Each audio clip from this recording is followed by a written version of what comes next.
सो जी, अब हमें ये समझना है कि जैसे ही हमने ये देखा हमारे सामने जो है वो टॉपिक्स की फहरिस्त आ गई। अब हमें करना क्या है? देखें, हर चीज के कुछ ना कुछ स्टेप्स होते हैं। तो सीएसएस के या पीएमएस के ऐसे राइटिंग के भी कुछ ना कुछ स्टेप्स होंगे। कुछ ना कुछ ऐसी चेकलिस्ट तो यकीनन होंगी जिन्हें हमें पहले फॉलो करना होगा। चलिए वन बाय वन चीजों को समझने की कोशिश करते हैं। अल्फाज बहुत कीमती होते हैं अगर हमें अंदाजा हो जाए कि उनकी वक़्त वैल्यू क्या है। देखें, मैंने यहाँ पे लिख सकता हूँ कि थिंक ओवर द टॉपिक। मैंने ये लिखा, थिंक ओवर द टॉपिक। एक लफ्ज़ मैं नया ऐड करने लगा हूँ थिंक से पहले, वो है क्रिटिकली थिंक। आप समझते हैं कि इससे मीनिंग में कोई फ़ायदा, कोई फ़र्क पड़ा? लेकिन मैंने आपकी सहूलत के लिए ये लिखा, इसका मतलब ये critically think over the topic. आपने जनरली नहीं देखी है उसको, तनकीदी नज़र से देखिए। देख लिया, समझ लिया, टाइप ही समझ में आ गया, जॉट डाउन करना शुरू कर दो पॉइंट्स को पेपर की एंड वाली शीट पर कि ठीक है, मुझे लगता है कि ये वाले पॉइंट्स जो हैं वो मैं इनके ऊपर लिख सकता हूँ। क्योंकि जब भी पेपर देखोगे मुमकिन है 2 से 3 मैं ये कर सकता हूँ।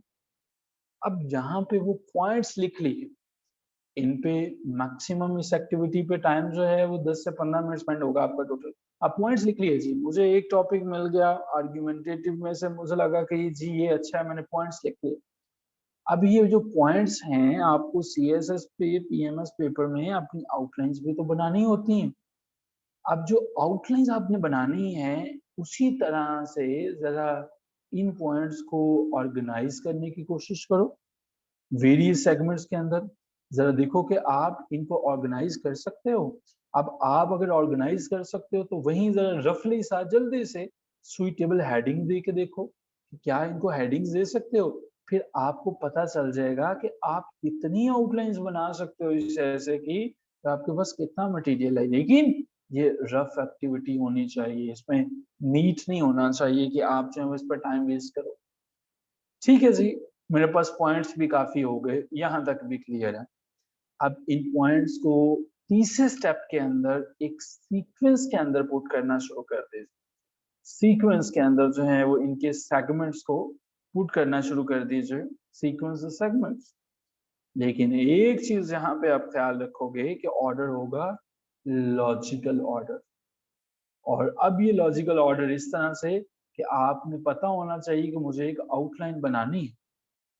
सो अब जब ये जो पॉइंट्स हैं आउटलाइन बन गई, अब अगले स्टेप में ये करना है कि क्या आप इस काबिल हो कि ये जो पॉइंट्स के अंदर पॉइंट्स हैं उनमें से पैराग्राफ जो है वो निकाल सको।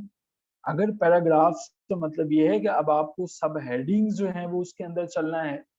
सो इन तमाम चीजों को 10 से 15 मिनट्स में देखें। यहाँ तक सारे मामला क्लियर है। मैंने एक टॉपिक लिया, उसके पॉइंट्स लिखे, ऑर्गेनाइज भी कर लिया, मुझे पता चल गया कि लॉजिकल ऑर्डर है, पैराग्राफ लिख सकता हूँ। अब मैंने क्या करना है, अब मैंने इंट्रोडक्शन की तरफ आ जाना है। इंट्रोडक्शन पैराग्राफ की पहली 2 लाइनें, अभी के लिए सिर्फ इतना याद रख लीजिएगा, ये आपका थीसिस स्टेटमेंट होगा। थीसिस स्टेटमेंट क्या होती है अभी इस हवाले से परेशान होने की जरूरत नहीं। पहली 2 लाइनें थीसिस स्टेटमेंट होगी और इसके ऊपर अलहदा से हेडिंग देने की जरूरत नहीं है, ये मेरा थीसिस स्टेटमेंट। और इसी तरह से दरमियान में इंट्रोडक्शन के बाद मेन बॉडी आ जाएगी। मेन बॉडी के अंदर सारे फैक्ट्स एंड फिगर्स आएंगे, चार्ट्स आएंगे, पैराग्राफ्स आप मैनेज करोगे और एंड पे जो है वो 7th नंबर पे आपके पास आ जाएगा आपका कंक्लूजन। सो कंक्लूजन से पहले आपने ऐसे कंप्लीट कर लिया। अब आपने ये क्या करना है, कुछ स्टेप्स ऐसे हैं उनको जरा गौर से देखना है कि इंट्रोडक्शन जब लिख रहे हो ये ख्याल रखना है कि ये अटेंशन ग्रैबर होना चाहिए। देखो, आपका ऐसे अगर अटेंशन ग्रैबर नहीं है फजूल है। आपका रीडर अगर आपने उसकी अटेंशन पहले स्टेप में ग्रैब नहीं की है तो you are not going to survive. आप पीएमएस सीएसएस के 11 के 11 पेपर छोड़ दो, ना अटेम्प्ट करो, ना जाओ सेंटर में, आपको फायदा ही नहीं होगा। ऐसे के पेपर ने आपकी सारी की सारी फेट को डिसाइड करके आपको बता दी आप कहाँ पर खड़े हो। अगर अटेंशन गड़बड़ नहीं है, अगर आपका रीडर जो है उसे पढ़ने के बाद ये आइडिया हो जाता है कि हाँ मुझे लेना चाहिए, अगर उसको पता चलता है कि इसके अंदर आर्ग्यूमेंट्स इस तरह के हैं कि मैं आगे चलूंगा, तो समझ लीजिए बाकी 11 पेपर्स में भी आप पास, वरना एक ऐसे बाकी सबको भी ये डूबेगा। सो अटेंशन ग्रैबर होना चाहिए। अब दूसरी बात, पैराग्राफ के अंदर याद रखिएगा, ये बड़ी बड़ी इंपॉर्टेंट, पैराग्राफ एक पैराग्राफ के अंदर सिर्फ एक पॉइंट के ऊपर बात कीजिए। ऐसा ना कीजिए कि डेमोक्रेसी पे बात कर रहे हो तो उसके साथ ही आप पॉवर्टी को ले आओ, उसके साथ ही आप एजुकेशन को ले आओ, उसके साथ ही आप जो है वो problem of third world countries को ले आओ। एक पैराग्राफ का मतलब एक पॉइंट पे बात होगी और उसी पे बात खत्म हो। और इसी तरह से कंक्लूजन का मतलब है कंक्लूड कर देना। कंक्लूजन का मतलब ये नहीं है कि यहाँ से उसको लीडिंग क्वेश्चंस मिल रहे हो, इसका मतलब ये नहीं है कि यहाँ से उसको ये पता चल रहा हो अच्छा ये कंक्लूजन जो है यहाँ से तो मैं नए क्वेश्चंस निकाल सकता है, ये तो कंक्लूड भी नहीं हुआ। और क्या कंक्लूजन जो ऐसे के शुरू के अंदर जो लाइनें लिखी थी उसके मुताबिक है, जो बात शुरू हुई थी वही खत्म हुई थी। सो ये चीजें जो है वो होनी चाहिए। और आखिरी बात जो शायद मुझे यहाँ पे नहीं करनी चाहिए, लेकिन अगर ये बातें आपने नहीं पूरी की तो ये आपके पेपर के लिए सुसाइड है कि वहां पे कोई एरर्स नहीं होनी चाहिए। और जब मैं एरर्स की बात करता हूँ, भूल जाइए कि ग्रामर की कोई गलती आप कर सकते हो, भूल जाइए कि स्पेलिंग्स की गलती आप कर सकते हो, भूल जाइए कि आप पंचुएशन की कोई मिस्टेक कर सकते हो। ये चीजें अगर आपने मिस्टेक की, इन तमाम चीजों को हम डेफिनेटली अपनी क्लासेस में कवर करेंगे one by one. There is no need to worry about, but right now you are supposed to memorize all this things. So यहाँ तक हमने किया। अब ऐसे के ऊपर लिखते हुए कैसे लिखोगे, एक चीज मैं आपसे बता दूं, और उसके बाद हम जो है बिकॉज हमें जो है कुछ और हमारे वर्ड्स भी शामिल अभी करने हैं, जो 10 वर्ड्स हैं आपको अपनी वोकैबुलरी में ऐड करने हैं, और साथ में कुछ इडियम्स भी हैं। अगर ऐसे को अच्छा लिखना चाहते हो ना, अपनी रीडिंग स्किल्स को बढ़ाने की कोशिश करो। किसी ने पूछा कि मैं अच्छा लिखना चाहता हूँ, जवाब मिला आप अच्छा पढ़िए, आप अच्छी किताबों को पढ़िए। ऐसा नहीं अच्छा पढ़ने से मुराद कि आप अखबार पढ़ना शुरू कर दें, आप नॉवेल्स पढ़ना शुरू कर दें, आप करंट अफेयर्स को पढ़िए। हम अपनी डिस्कशन जो हैं इस पे इंशाल्लाह कंटिन्यू करेंगे और हम प्रोसीड फर्दर करेंगे। बट बिफोर दैट, अगर यहाँ तक आपका कोई क्वेश्चन है, आप अपना क्वेश्चन पूछ सकते हैं, आप अपने क्वेश्चन की तरफ प्रोसीड फर्दर कर सकते हैं।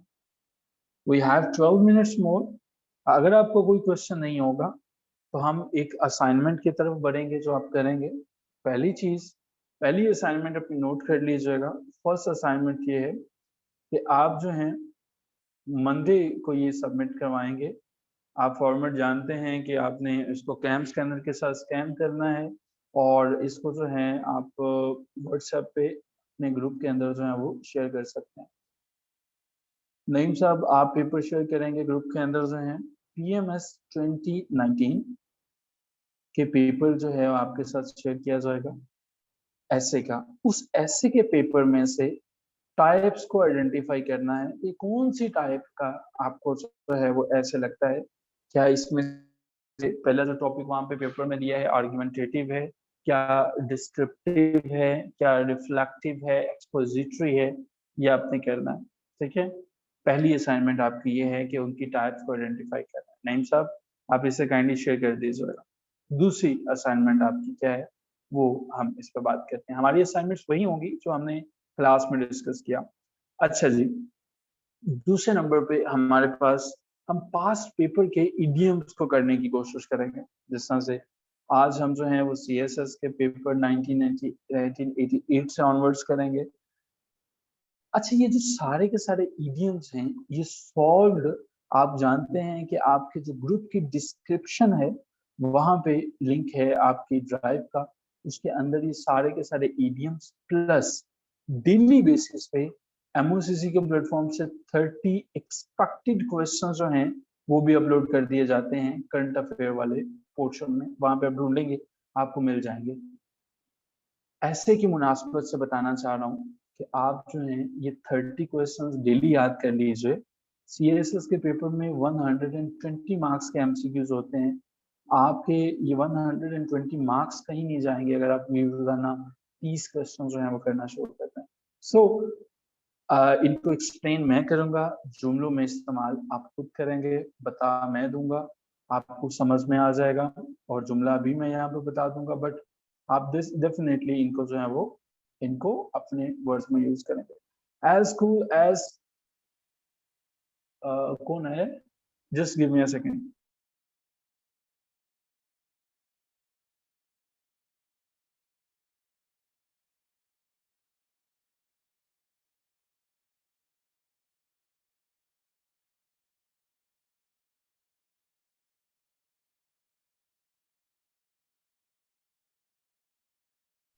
ओके जी, सो पार्टिसिपेंट पहला है एज कूल एज क्यूकम्बर।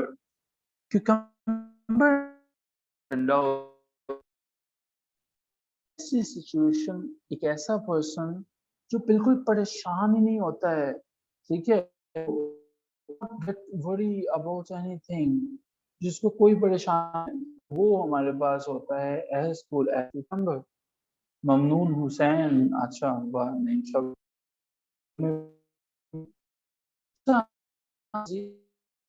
कि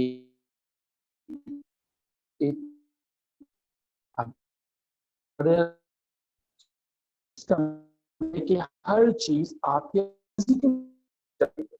तो आपकी ख्वाहिश, आप समझते हैं अगर आप चाहते हैं कि मुझे चांद पे जाने वाली गाड़ी चाहिए, आपके पास अपनी कार है लेकिन आप चाहते हैं उसी पे बैठ के मैं चांद पे चला जाऊं, तो you have your cake and eat too, कि आपकी अपनी ख्वाहिशात।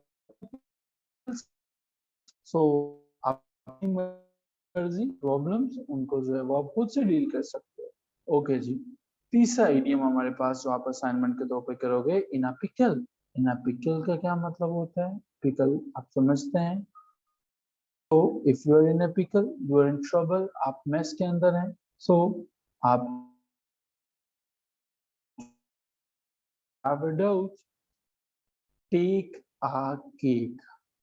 टेक अ केक का मतलब क्या होता है जी?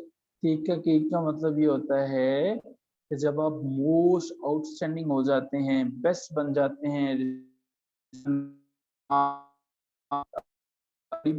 जब एडवर्टीजमेंट करती है ना, तो वो that's just like take a cake, वो आपको ये बताती हैं ये कर लेंगे, इससे ये हो जाएगा, इससे ये हो जाएगा, इससे ये हो जाएगा। So take a cake, the advertising slogan really took the cake. So ये हमारे पास जो है वो क्या है, ये जिसमें आप जो है वो क्या करते हो, किसी को अपना जो है वो पार्ट उसको एक्सपोज करते हो। अच्छा जी, 5-1 बड़ा इजी है हमारे पास।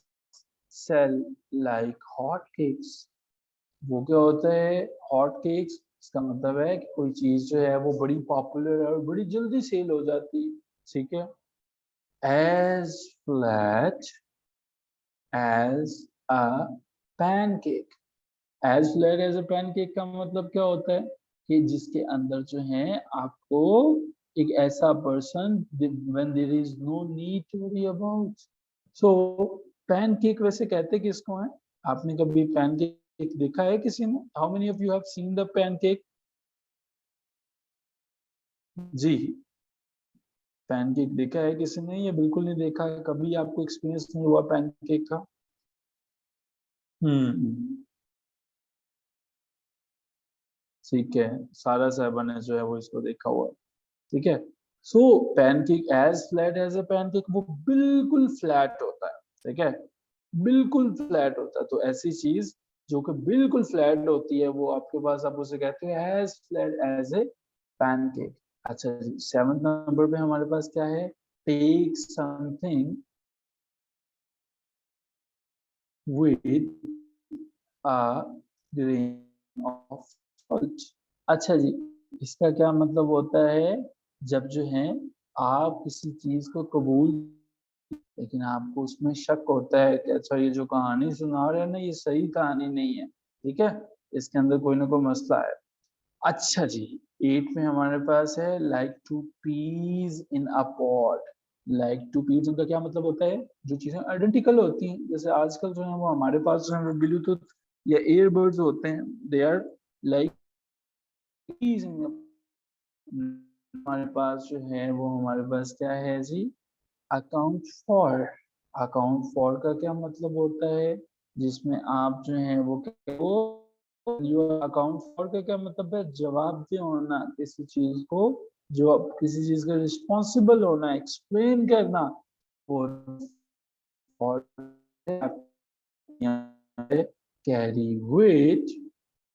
इसका मतलब होता है कैरी वेट, जब आप जो है वो किसी को इन्फ्लुएंस कर सकते हो, किसी पे असर अंदाज कर सकते हो, उसके ऊपर जो है वो अपना असर छोड़ सकते हो। ओके जी, so participant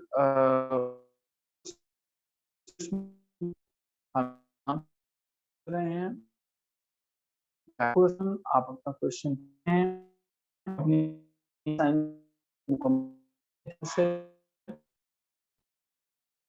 so you have and ये आपकी 2 असाइनमेंट्स हैं जिनको आप मुकम्मल करेंगे और आप जो है वो इस एक्टिविटी को सबमिट करवाएंगे अपने ग्रुप के अंदर। ठीक है जी? जी, 8 है जी like two peas in a pot. जो 2 चीजें बिल्कुल आइडेंटिकल होती हैं मुजम्मिल साहब, एक तरह की होती हैं, ठीक है? उसको हम कहते हैं like two peas in a pot. ठीक है जी? आइडेंटिकल होना जो है वो like two peas in a pod, जो बिल्कुल जिनके अंदर फर्क नहीं किया जा सकता। ठीक है? जिस तरह से 2 ट्विन बेबीज होते हैं। Okay, so respected participants, enough for the day. आप अपने असाइनमेंट पे फोकस कीजिए and hope to see all of you इंशाल्लाह ऑन मंडे। आप जानते हैं कि वीकेंड हमारा ऑफ होता है, तो फ्राइडे को क्लास नहीं ले सके, तो इस वजह से फिर हम आज हो गए। So take care of yourself and hope to see all of you inshallah in our next class. Good afternoon.